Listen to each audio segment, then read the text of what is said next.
Good evening, Bahamas. Coming up tonight on our news.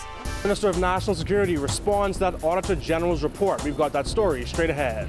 Two F&M MPs say if the Prime Minister is going to table one set of contracts, he's got to table all.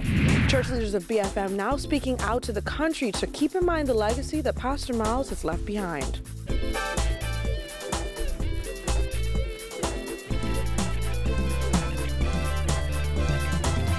Our news is brought to you by Alive, the nation's newest and best LTE network. Good to be alive. Welcome to our news and thanks for joining us. I'm Voinik Tood. Topping news tonight on the heels of an alarming Auditor General's report, which found that 2 entries of weapons shipments for the Royal Bahamas Defense Force could not be found by the Customs Department. Minister of National Security Marvin Dames insisted today that all Defense Force weapons are accounted for. That report, tabled in Parliament yesterday, also revealed that the $1.3 billion contract to procure weapons and other military items was awarded to a home-based business. Jared Higgs has the details. We're pretty much satisfied based on what we know that all of the weapons are accounted for. Minister of National Security Marvin Dames making it crystal clear that all Royal Bahamas Defense Force weapons and military equipment are accounted for. This despite an Auditor General's report revelation that 2 entries of weapons shipments could not be found by the Customs Department. The report also revealed that the company used was a home-based business. While Dames sought to alleviate fears about the possibility of missing weapons, he says it's clear that protocol may have been ignored. What a report like this does bring to light, of course, is sometimes failure to follow proper procedures. And you can't have that in situations like this.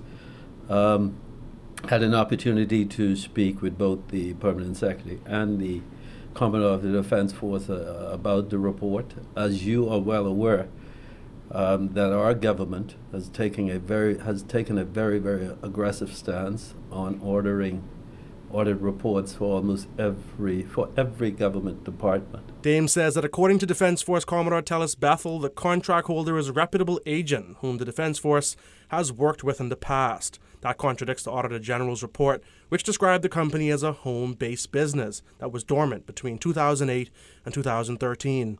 The report further alleges that the company didn't possess the proper authorization from the Commissioner of Police to purchase weapons. This is from the Defense Force stance. This is not the first time that they would have done business with this particular company.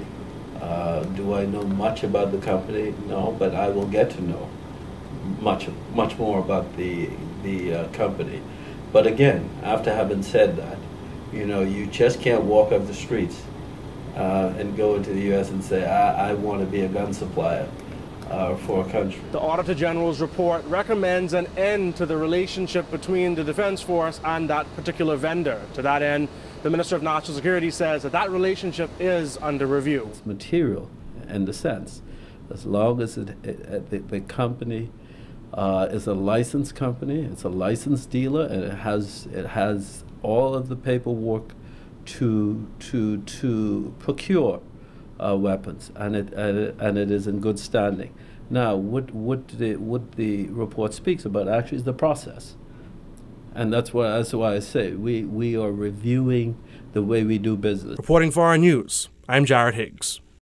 The Minister of National Security also addressing claims that the promotions process at the Royal Bahamas Defense Force was abused.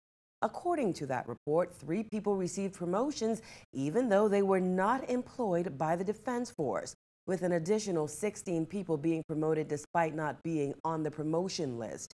Dames says he spoke with Defense Force Commodore Tellis Bethel, who assured him that all promotions were deserved. Well, in my communications, again, because I want to speak specifically to this report, with the Commodore and discussing the report, that all of the persons that were mentioned in this report actually went through the right process and were promoted. The Commodore did mention that there may have been somewhat of an error that he can very well justify. Dames says a way to avoid such issues is having ordinary citizens carry out administrative functions within law enforcement agencies.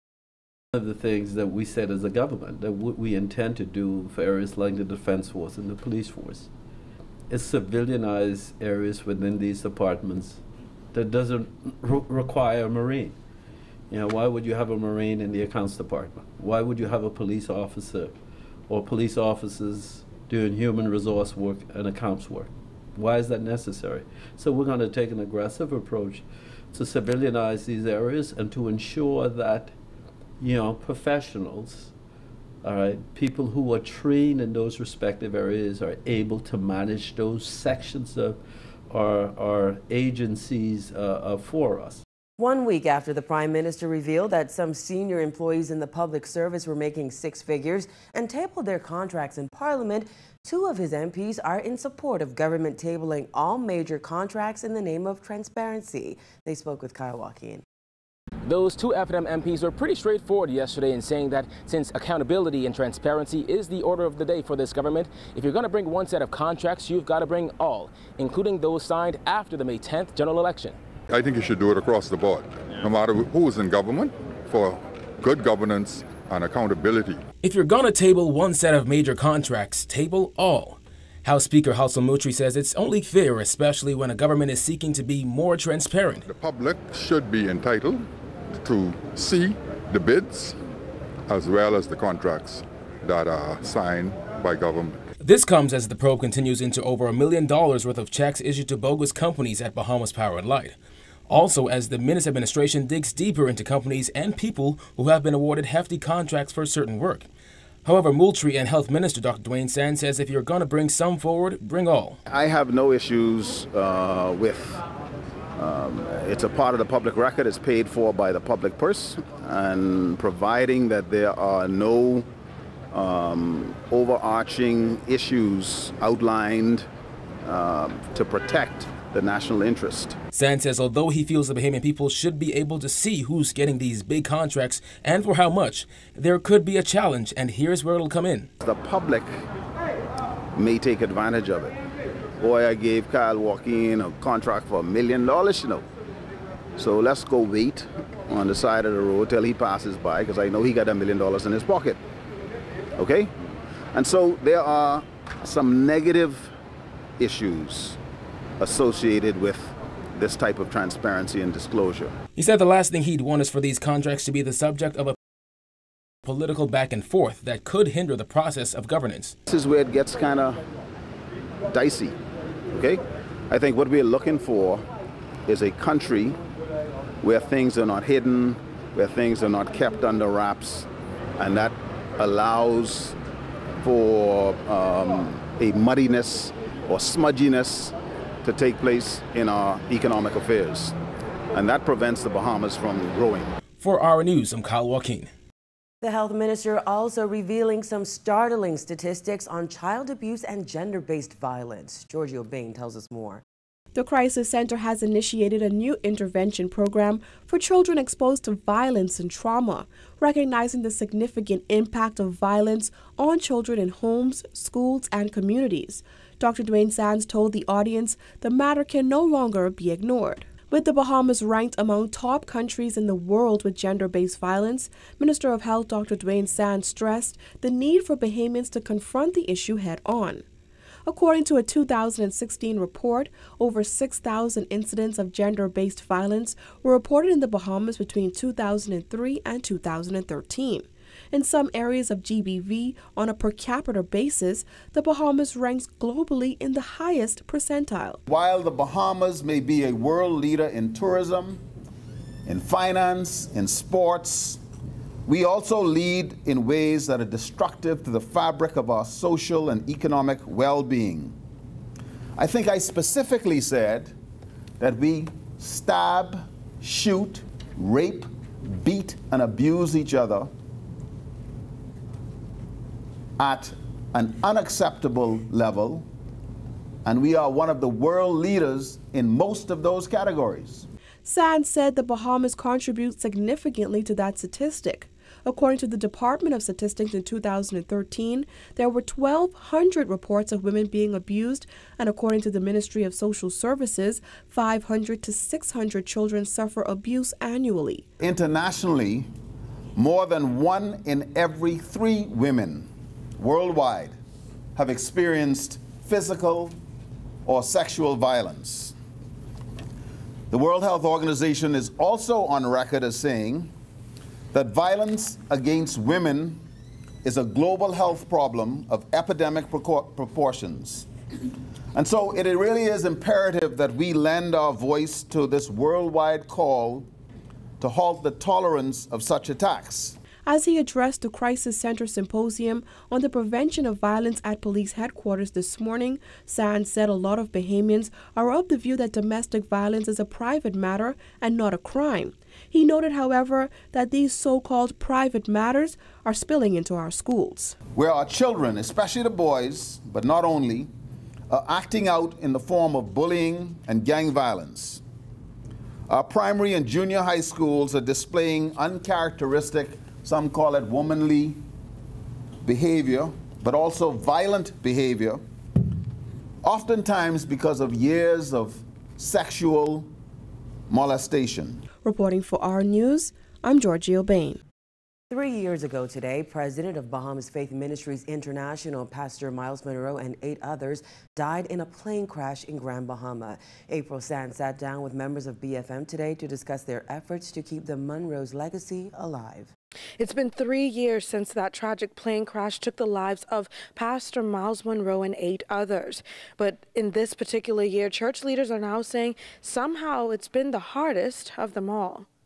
NB12 can confirm that Dr. Miles Munroe, his wife, and several others were killed in a plane crash. As they arrived here, they got the heartbreaking confirmation that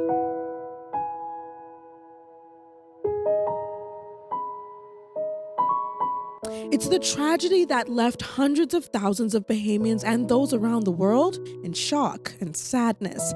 President and founder of Bahamas Faith Ministries International, Pastor Miles Munroe, and 8 others killed in a tragic plane crash 3 years ago while traveling to Grand Bahama for the Global Leadership Forum.